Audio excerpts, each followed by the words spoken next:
Hello, everyone. This is Jody Flynn of Women Taking the Lead. And in this episode, I'm talking with Kim Langers about leading from within, the difference we can make from within an organization. I think especially after the year we've just had, it can be easy to feel like, we're at the whim of our circumstances and there's not much we can do to make a difference. But the reality is there are opportunities to make a difference, to make change, to make an impact. We have to look for the opportunities. And I really hope you enjoy this because I want you to know there is always an opportunity for you to make a difference. Well, I'm creating the culture. So being in a position of power comes with great responsibility. And we have to use that to create the workplace that we are leading. Hello, my name is Jody Flynn and welcome to Women Taking the Lead, where we are all about creating blasts of inspiration to help you overcome self-doubt so you can lead with confidence, integrity, and a sense of humor. Head over to womentakingthelead.com to join the community and get the resources to support you on your leadership journey. Now, your future awaits, so let's get started. Hello, everyone, and welcome to the Women Taking the Lead podcast. I am here with Kim Langers, COO of Rastegar Property Company, who is responsible for overseeing and coordinating the activities of the asset management and development team, marketing, technology, business strategy, and operations, along with helping Rastegar achieve its business goals. She is also instrumental in fostering the growth of the company and building a team that takes it to the next level. Previously, she held the regional operations manager post at Herbalife Nutrition and was dedicated to improving distributor and preferred member experience in the U.S., Puerto Rico, Canada, and the Caribbean.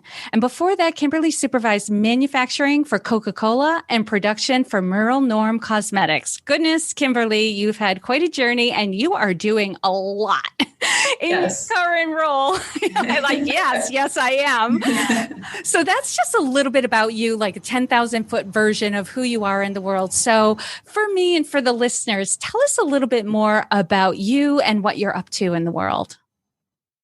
Well, I've been in my current role for almost 2 years. I started last year, and I've been working on creating teams, setting up processes in the real estate industry, which I did a drastic career change from supply chain management. I had been in that role for 18 years. 2/3 of that was in various management roles. And I paused that and I shifted into real estate in Austin, Texas. What had you do that shift? Because that's not a natural, I'm in production and manufacturing. I think I'll do real estate. Or maybe that is how it happened. Well, it was, a dynamic CEO here at Ari Rastegar. He just gave me this opportunity. We were in discussions. And I saw a great opportunity in real estate in Austin to do something different. This is kind of an old school business. And he's trying to do something that I like to do, which is incorporate technology, systems, diversity into a industry that traditionally is more, not too modern to say. Yes. When I think commercial real estate, and I do have commercial real estate agents and brokers in my life who I truly love. But when I think of the industry of commercial real estate, I don't think diversity. And that leads me to my next question, because even though your bio talks about all the different roles that you're playing at Rastegar, there's a particular role that I'm definitely interested in that you're doing there, which is helping to create a culture of diversity and inclusion. Tell me and tell the listeners about that. Correct. So when I started, I'm a big believer of training, hiring, and promoting diversity. And I am this way because of the companies I came from.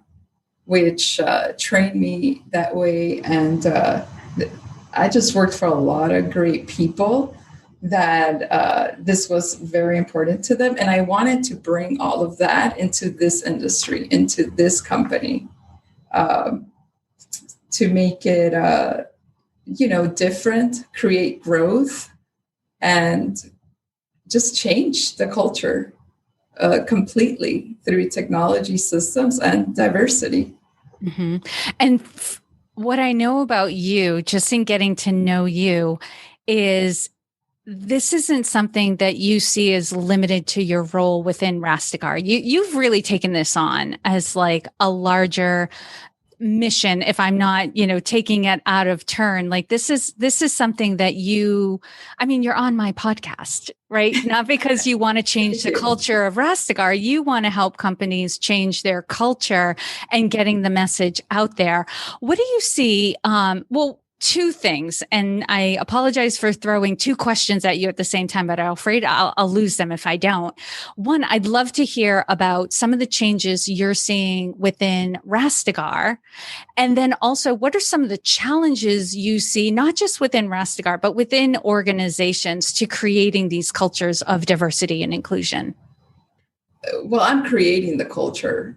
So being in a position of power comes with great responsibility. And we have to use that to create the workplace that we are leading, and set an example for everybody else. And I feel that welcomes people to kind of pause maybe some unconscious bias and, change themselves to work at a culture that's more driven by the goals of the company versus the people or different people that work in the company. Mm-hmm. And I think just being that example and spreading this message, being vocal, promoting, it aligns other companies to see you through your success that is associated with diversity. Diversity does create very important changes into making you successful as a company. And what do you see? If you don't mind, I'd love to hear like a ground level story or example of that in action, because I think most people can, hear that and nod their heads, like, oh yeah, if our team was more diverse, we could be more successful because we'd get different perspectives and that sort of thing. How are you seeing that play out on the ground level? I think it's through hiring and creating a culture where we are united by the goals of the company. Everybody's working towards the same goal versus creating a culture of rewarding certain individuals.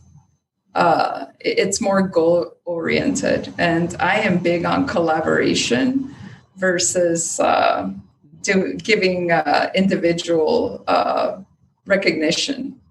I do feel that anything great that happens, there's always a team behind it. And we must appreciate the team members who made this happen, regardless of the individual who gets credit.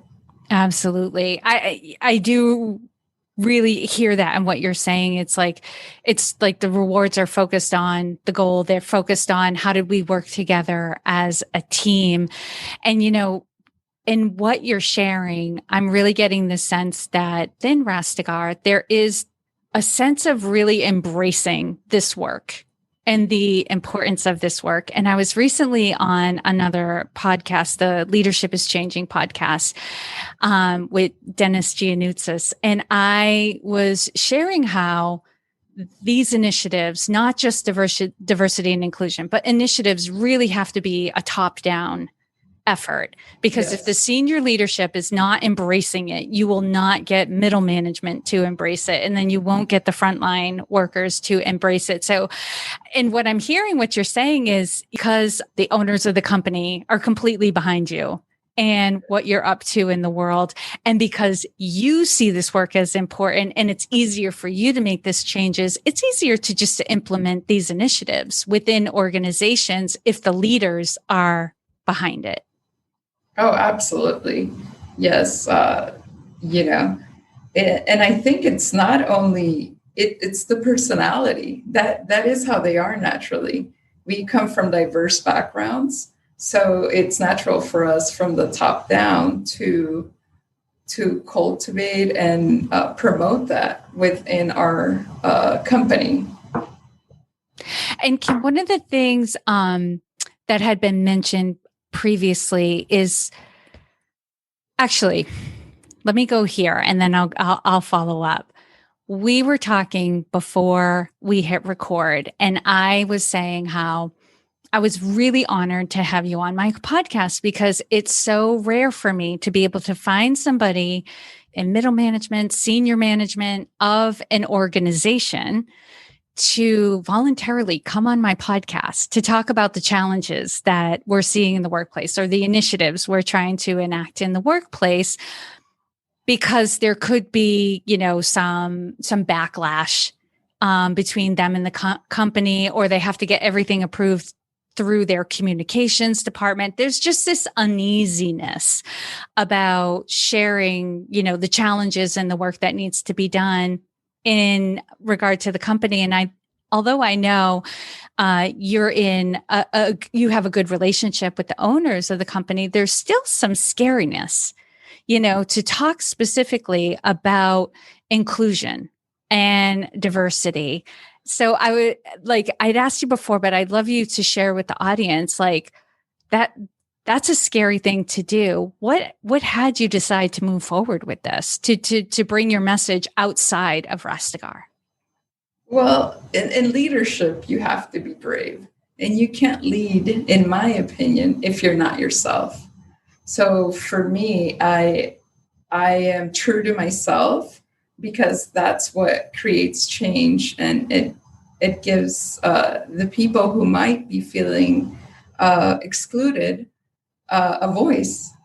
It's the position I'm in is to empower other people by being myself and being an example of not conforming or to maybe some social norms or the lack of diversity, where I could just be myself and being, when you're accepted and you're yourself at a company, it is a great company. That's where you want to be. You don't want to feel you can't be yourself or have your beliefs. You can't be a part of a team like that.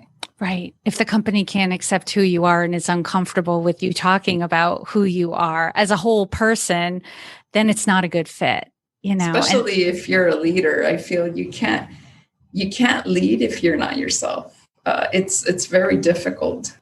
It almost, maybe you're not being transparent or hiding something might be picked up, and that creates a tone for the rest of your team.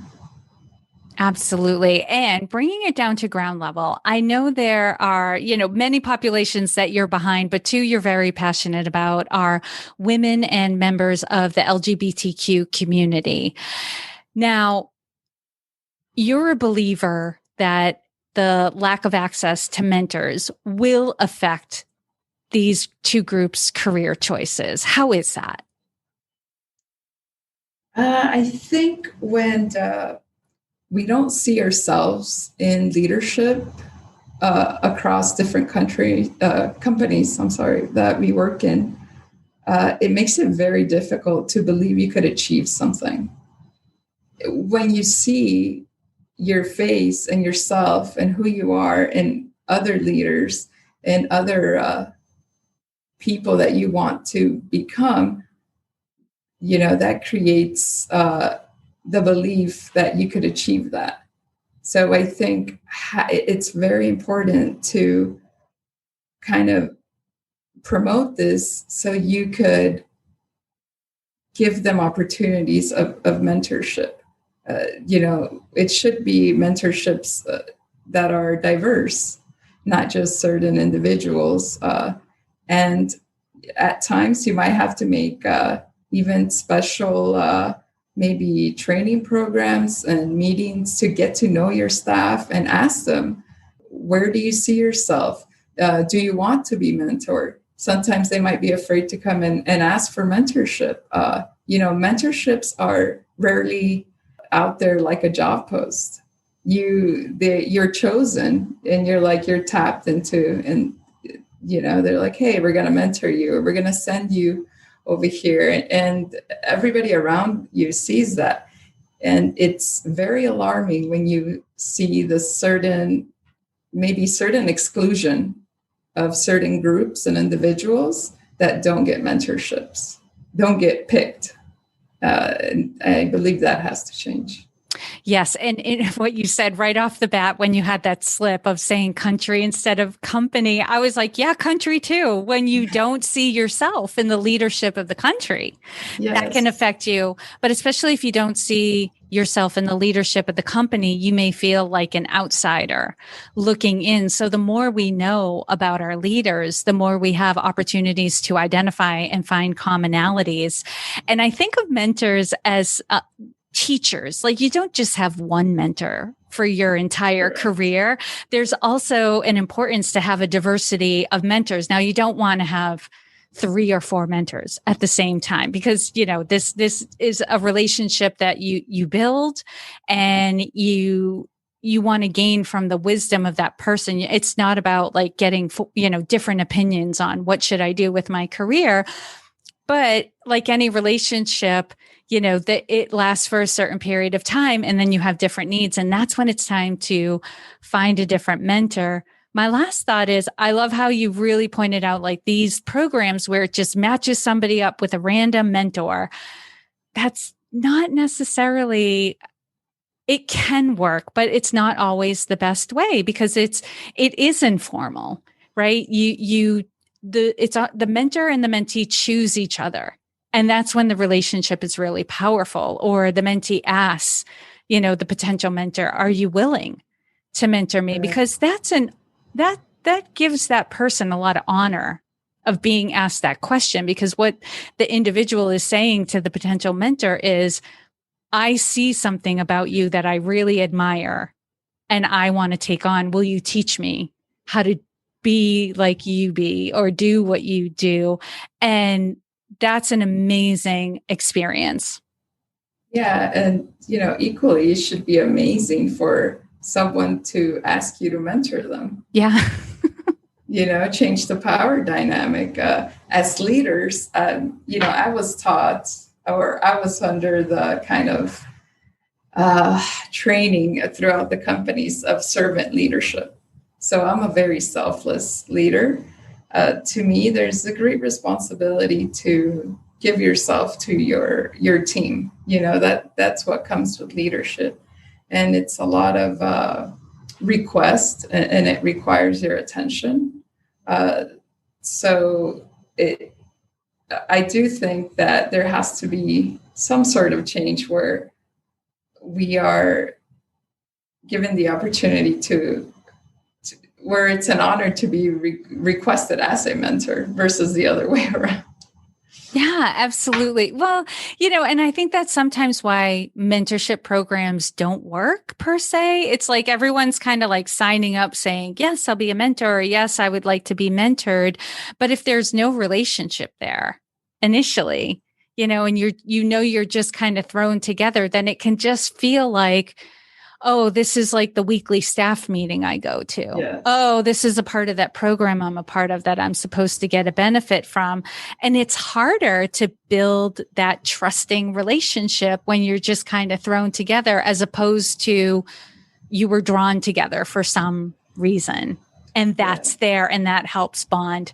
Now, Kim, here's the other thing I'm thinking about, where, we're talking about diverse individuals. So let's go back to potentially women or those of the LGBTQ community finding themselves in organizations where they feel like, okay, I'm the odd man out, right? So women might be in a predominantly male industry, or a member of the LGBTQ community, either, doesn't, is looking at their company and saying, I'm the only one, or there are very few of us, and that can cause someone to feel insecure. And I know you're one who can say, if you let those insecurities, distract you and derail you, this will affect your potential as a potential. How do they overcome those insecurities when they feel like I'm kind of the odd man out trying to fit in here? I think focusing on your skills, on your experience, dedicated to the projects.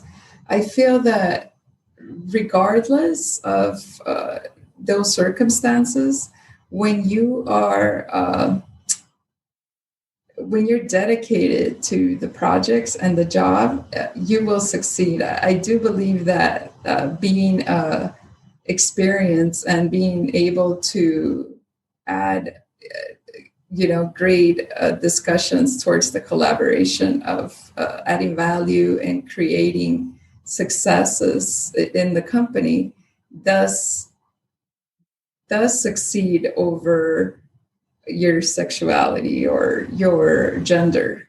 I do feel that companies do appreciate that and do recognize that for promotion. So I feel you have to be dedicated to your job and be passionate about the company and the objectives and the vision versus maybe your emotions of things you disagree with.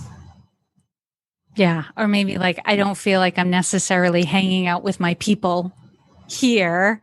Right. It's about focusing on what you're trying to accomplish as a team, like going back to that, like, what are we trying to accomplish as a team? And the other thought I'm having, and I see, if you follow that path and let it play out, you could be the trailblazer in the company, much like you, Kim, where you're the trailblazer in the company, and then you can turn around and impact the culture, right? And then also say, we need an initiative where we're hiring more diverse individuals, people who bring different perspectives to the table and maybe see the world a little bit differently than we do. You also have to be prepared for conflict. I mean, there are people in other positions of power who are your colleagues who may disagree with you. And that's where you have to stand up and speak. And there might be some disagreements, but I do believe that the right companies, good companies, always do the right thing. And in general, having diversity, in my opinion, is historically does make companies successful. Mm-hmm. Absolutely. And lastly, one thing we were kind of chatting about before hitting record, and I apologize to the listeners. I just get so excited talking to my guests about what we're potentially going to talk about, and we start sharing. We just end up hitting on things that I'm like, okay, when we hit record, I want to come back to this. And it was the whole concept that, sometimes women and members of the LGBTQ community have to work harder than others in their roles. So talk about that. I think we do have to work harder because of our own insecurities in our career. There's unconscious bias from different backgrounds. Maybe there is a power minority that you don't kind of identify with. Then you do have to work harder to kind of highlight yourself, and I think that gets respect and recognition where you are going that extra step, maybe, putting the extra metrics in a presentation, knowing what you're talking about because you've studied each project, each task, each skill. To be honest with you, for me to put myself in a position to be promoted, I became a hands-on technical expert. So I learned all the systems of the company, technical aspects, just to kind of have that extra edge. I became extremely knowledgeable in every aspect of every company I've ever worked for. And that got recognized, and, putting in that extra work only made me better. I don't see it as something, oh, I had to work harder than everybody else. I am, very knowledgeable, and I've gotten a lot of experience, and I was lucky enough to be in a position to meet the right person who said, recognize my qualities and that hard work to be like, I want you to join my company and be a COO here, to kind of pass that on to our future generations that will work here and the team now. Yeah. And you may have to work harder, but it's not that hard work will go to waste. Correct. And at some point, by like what I'm hearing, what you're saying is by laying the groundwork, eventually it'll get to a point where you don't have to work harder than everybody else around you. You can if you want to, right? If you're ambitious and you want to have that knowledge, that expertise, and that standing within the company, you certainly can, but it won't be required as much anymore. And I totally hear what you're saying, because there is an unconscious bias in both men and women. Yes. Because this is not gender specific, but there's an unconscious bias against women in particular, that they are incompetent or not as competent as the men sitting at the table. So there is this initial drive, I know that women have, where I have to prove my competence because it's assumed it's not as strong as a male sitting at the table, which is the unconscious bias right now. And we're definitely doing work to break that down. But in the meantime, I think it's just like almost like, I may be way off, and if I am, Kim, correct me. But it's almost like when you're an immigrant coming to a new country, and you do have to work hard to put down roots and establish yourself and to build a life there. It's almost that same thing, that sometimes if you're a minority population within a company, there's this sense of like, okay, I have to work hard to put down roots and establish myself and build a life within this company so that people see what I have to offer. Yes, that's true. It's a very good example of that. But naturally, some people like to work harder. Some don't. It's you have a choice to decide who you want to be, how hard you want to work. That comes within you. Mm-hmm. It's best to focus what's within us. I've always been that type of person who works within myself to kind of be better, versus looking for any external validation or of how hard I'm working or what are the results. I feel that, because you're in control of it. I want changes. I want the company to be successful. So I'm going to do the work, and the team, will follow that when they see you working that way. It all goes back to its perspective and framing, right? Is this a challenge or is this an opportunity? And if you look at it as an opportunity, you don't suffer around it. Now, I'm sure there are people listening who would love to find out more about you and get in touch with you. What is the best way for those listening to get in contact with you? I think, you could email me through our company page, rastegarproperty.com, or my LinkedIn, Kimberly Langers. I'm the CEO of Rastegar Property Company. They could reach out. Amazing. And for those of you listening, you can find all the links to Kim's episode on her show notes page. It's going to be at womentakingthelead.com/Kim-Langers, and that's LANGERS, or you can just put Kim's name in the search bar and her show notes page will pop right up. That's usually easiest to do. And Kim, thank you so much for taking the time to inspire and enlighten us. We are all better for having met you. Oh, thank you so much. It was a pleasure coming on your show. Thank you all for joining me on Women Taking the Lead. And to strengthen you on your own leadership journey, I'd like to send you off with a quote from Marianne Williamson, so here goes. Our deepest fear is not that we are inadequate. Our deepest fear is that we are powerful beyond measure.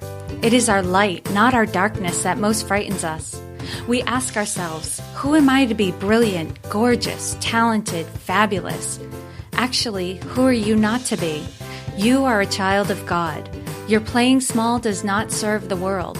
There is nothing enlightened about shrinking so that other people won't feel insecure around you. We are all meant to shine as children do. We were born to make manifest the glory of God that is within us. It's not just in some of us, it's in everyone. And as we let our own light shine, we unconsciously give other people permission to do the same. As we are liberated from our own fear, our presence automatically liberates others. Again, thank you for joining me, and here's to your success.